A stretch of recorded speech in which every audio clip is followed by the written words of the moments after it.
नमस्कार दोस्तों, स्वागत है आप सभी के एक बार फिर से। मैं अल्ताश खान और आज हम बात करेंगे यूपी से जुड़ी हुई सभी मुख्य खबरों की। सबसे पहले नजर डालते हैं सुर्खियों पर। उत्तर प्रदेश में चुनाव से पहले समाजवादी पार्टी को लगा बड़ा झटका, कांग्रेस में शामिल हुए सपा के पार्षद। अगले सप्ताह 5 राज्य में हो सकती है इलेक्शन की घोषणा। उत्तर प्रदेश में 7 चरणों में वोट डाले जाएंगे। उत्तर प्रदेश में तेज हुई कोरोना की रफ्तार, 193 नए मरीज मिले, 72 घंटों में 5 गुना बढ़े कोरोना के मरीज। प्रियंका गांधी ने अमेठी में पिटाई की शिकार लड़की से फोन पर की बात, बोली मैं लड़ूंगी तुम्हारी लड़ाई। चुनाव प्रचार पर पड़ा कोरोना का साया, अब डिजिटल प्रचार उत्तर प्रदेश में करेगी भाजपा। अब खबरें जानते हैं दोस्तों विस्तार से। तो उत्तर प्रदेश में चुनाव से पहले सपा को लगा बड़ा झटका, सपा के पार्षद कांग्रेस में हुए शामिल। समाजवादी पार्टी के 6 पार्षदों ने सपा छोड़कर उत्तर प्रदेश कांग्रेस अध्यक्ष अजय कुमार लल्लू की उपस्थिति में कांग्रेस का आज दामन थाम लिया है। सपा छोड़ने वालों में कांग्रेस नगर निगम हाउस में समाजवादी पार्टी के पार्षदों के नेता सुहेल अहमद, शिब्बू अंसारी, शशि राकेश साहू, आबिद अली और महेंद्र प्रताप सिंह शामिल हैं। कांग्रेस विधायक सुहेल अंसारी इस मौके पर मौजूद थे जब सुहेल अहमद और अन्य ने नकलों में कांग्रेस पार्टी की सदस्यता ली। ये सभी पार्षद सीसामऊ विधानसभा सीट से ताल्लुक रखते हैं। सपा विधायक इरफान सोलंकी ने 2017 के चुनाव में भाजपा उम्मीदवार सुरेश अवस्थी को हराकर इस सीट पर जीत हासिल की थी। आगामी विधानसभा चुनाव में भाजपा को बड़ी चुनौती देने की तैयारी कर रही सपा के लिए पार्षदों का पार्टी छोड़ना एक बड़ा झटका है। अगले सप्ताह 5 राज्य में हो सकती है इलेक्शन की घोषणा। उत्तर प्रदेश में 7 चरणों में कराए जा सकते हैं वोट। जी दोस्तों, आपको बता दें कि साल 2022 की शुरुआत में देश के 5 राज्य उत्तर प्रदेश, पंजाब, उत्तराखंड, गोवा, मणिपुर में विधानसभा के चुनाव होने हैं। कोरोना संक्रमण की तेज रफ्तार के चलते देश में कोरोना की 30 लहर आने की आशंका जताई जा रही है। ऐसे में विधानसभा चुनाव को टालने की मांग की जा रही है। कोरोना काल में चुनाव कराने के मामले में चुनाव आयोग ने पिछले दिनों केंद्रीय स्वास्थ्य मंत्रालय के अधिकारियों के साथ बैठक की। इसके बाद चुनाव आयोग ने आगामी राज्यों का दौरा किया और वहां पर कोरोना टीकाकरण व अन्य इंतजाम की स्थिति की समीक्षा की थी। सूत्रों के अनुसार संभावना है कि अगले सप्ताह इन 5 राज्यों में विधानसभा चुनाव की घोषणा की जा सकती है और उत्तर प्रदेश में 7 चरणों में चुनाव आयोग वोटिंग करवा सकता है। यूपी में तेज हुई कोरोना की रफ्तार, 193 नए मरीज मिले, 72 घंटों में 5 गुना बढ़े केस। जी दोस्तों, आपको बता दें कि उत्तर प्रदेश में कोरोना संक्रमण के मामलों में बहुत तेजी से बढ़ोतरी हो रही है। महज 72 घंटों में संक्रमण के मामले बढ़कर तकरीबन 5 गुना हो गए हैं। इतने के जून के बाद अब मिले हैं। बीते 24 घंटे में प्रदेश में कोरोना संक्रमण के 193 नए मामलों की पुष्टि हुई है। एक दिन पहले बुधवार को 118 संक्रमित उत्तर प्रदेश में मिले थे।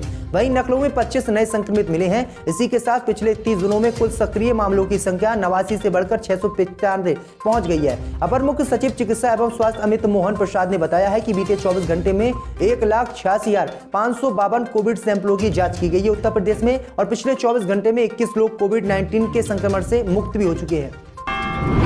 प्रियंका गांधी ने अमेठी में पिटाई की शिकार लड़की से फोन पर की बात, बोली मैं लड़ूंगी तुम्हारी लड़ाई। जी दोस्तों, आपको बता दें कि कांग्रेस महासचिव प्रियंका गांधी वाड्रा ने अमेठी की पीड़ित किशोरी से फोन पर बात की है और कहा है कि मैं तुम्हारे साथ हूं और दोषियों को सजा दिलवाने के लिए पुरजोर तरीके से लड़ाई लड़ूंगी। दलित बच्ची को पीटने का वीडियो वायरल होने के बाद उन्होंने प्रशासन को उत्तर प्रदेश में चेतावनी दी और आरोपियों को 24 घंटे में पकड़ने के लिए कहा था। उन्होंने कहा था कि अगर 24 घंटे में आरोपियों को नहीं पकड़ा गया तो कांग्रेस पार्टी अमेठी में आंदोलन करेगी। वहीं आपको बता दें कि अमेठी में पार्टी ने प्रदेश अध्यक्ष के नेतृत्व में विरोध प्रदर्शन लड़कियों को सुरक्षा देने व फास्ट ट्रैक कोर्ट में मुकदमा चलाकर आरोपियों को कड़ी से कड़ी सजा देने की मांग की थी। इससे पहले दलित किशोरी को न्याय दिलाने के लिए जन आक्रोश मार्च भी शामिल किया गया था और कांग्रेस के प्रदेश अध्यक्ष लल्लू कुमार इसमें शामिल भी होते, लेकिन पुलिस ने उन्हें गिरफ्तार कर लिया था, जिसके बाद कांग्रेस पार्टी ने काफी विरोध प्रदर्शन किया था और फिर उनको छोड़ दिया गया था और फिर उन्होंने परिवार से मुलाकात अमेठी में की थी।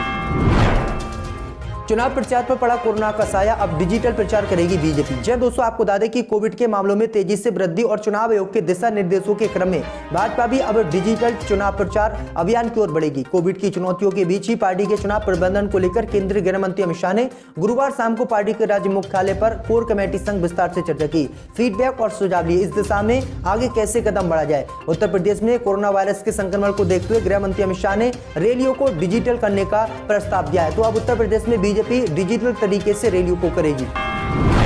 चुनाव से पहले बड़ा दाव चल सकती है योगी सरकार, महापौरों को 25 और निकाय अध्यक्षों को 20,000 मानदेय देने की तैयारी। जी दोस्तों, आपको बता दें कि यूपी सरकार विधानसभा चुनाव से पहले बड़ा चुनावी दाव चल सकती है। यूपी में पहली बार नगर निगमों के महापौरों को 25,000 और पालिका परिषद व नगर पंचायत के अध्यक्षों को 20,000 रुपए मानदेय या भत्ते के रूप में देने की योगी सरकार तैयारी करी है। इसके साथ ही नगर निगम के पार्षदों का भत्ता 2,000 और नगर पालिका परिषद व नगर पंचायत के पार्षदों का भत्ता 1,500 रुपए प्रति बैठक देने की तैयारी योगी सरकार ने की है। सूत्रों का कहना है कि नगर विकास विभाग ने इसके लिए प्रस्ताव का प्रारूप तैयार कर लिया है और उच्च स्तर से मंजूरी के बाद इसे कैबिनेट द्वारा पास कराया जाएगा। यूपी में 9,212 पदों पर होगी एएनएम की भर्ती, 6 फरवरी को होगी परीक्षा। उत्तर प्रदेश आयोग स्वास्थ्य कार्यकर्ता महिला के लिए 9,212 पदों पर भर्ती के लिए 6 फरवरी 2022 को लिखित परीक्षा लखनऊ में आयोजित कराया जाएगा।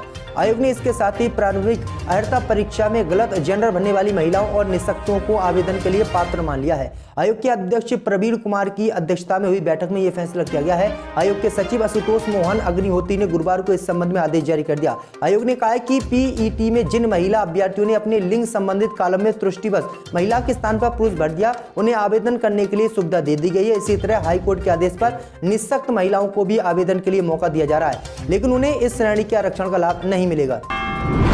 उत्तर प्रदेश की नई वोटर लिस्ट में 3 गुना बढ़ी युवा वोटर्स की तादाद। जी दोस्तों, आपको बता दें कि उत्तर प्रदेश की नई वोटर लिस्ट में 18 से 19 साल के नए युवा वोटरों की तादाद 3 गुना बढ़ी है। पिछले दोनों राज्य में चलाए गए वोटर लिस्ट के संक्षिप्त पुनरीक्षण अभियान में 18 से 19 साल के कुल 19,89,000 नए वोटर जुड़े हैं। ये जानकारी मुख्य निर्वाचन आयुक्त सुशील चंद्रा ने प्रेस कॉन्फ्रेंस करके दी है। हालांकि नई वोटर लिस्ट का फाइनल ड्राफ्ट 5 जनवरी को जारी होगा। उससे पहले मुख्य निर्वाचन अधिकारी अजय कुमार शुक्ला इससे संबंधित आंकड़ों की जानकारी मीडिया में साझा कर चुके हैं। मुख्य निर्वाचन आयुक्त ने बताया कि प्रदेश की वोटर लिस्ट में अभी करीब 15 करोड़ वोटर हैं। वोटर लिस्ट में 52.8 लाख नए वोटर जोड़े गए हैं। नए जुड़े वोटरों में 23,92,000 पुरुष और 28,82,000 महिला वोटर जोड़ी गई हैं। इसलिए इस वोटर लिस्ट में पुरुषों के मुकाबले महिला वोटरों का अनुपात उत्तर प्रदेश में बढ़ा है। यूपी के नए चीफ सिक्योरिटी दुर्गा शंकर मिश्रा ने संभाला काम, ज्वाइन करने से पहले ईसी की मीटिंग में हुए शामिल। दोस्तों, आपको बता दें कि यूपी के नए चीफ सिक्योरिटी दुर्गा शंकर मिश्रा ने गुरुवार को अपना कार्यभार ग्रहण कर लिया है। इसके पहले वे एयरपोर्ट से सीधे चुनाव आयोग की मीटिंग पहुंचे। लोक भवन स्थित कार्यालय में कार्यभार ग्रहण करने के बाद पत्रकारों से बातचीत में चीफ सिक्योरिटी ने कहा कि वे अभियान चलाकर केंद्र और प्रदेश की योजनाओं को प्राथमिकता के आधार पर पूरा कराएंगे। उन्होंने कहा कि प्रधानमंत्री और मुख्यमंत्री द्वारा शुरू की गई विकास और जन कल्याणकारी योजनाओं को पूरा कराने पर उनका पहला फोकस होगा। उन्होंने कहा कि दफ्तर में बैठकर काम नहीं चलेगा, बल्कि वह फील्ड में जाकर इन योजनाओं को लोगों को बताएंगे।